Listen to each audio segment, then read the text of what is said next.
എവിടേക്ക് തരാനുള്ളത്? ചെവി. ആ നീ കണ്ണ് തരൂ. തടു. മൂക്ക്. മൂക്ക്. ആ നെറ്റ്. തല. ആ മൂക്ക്. അത് ഉണ്ടു. ആ കവിള്.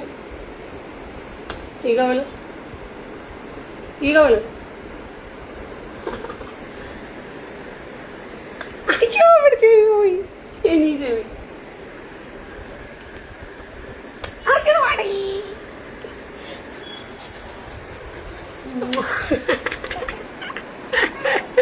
കല്ലിപ്പെന്നെ അമ്മേനെ കടിച്ചിട്ട് ഉമ്മ തന്നെ ഷോപ്പിടണോ?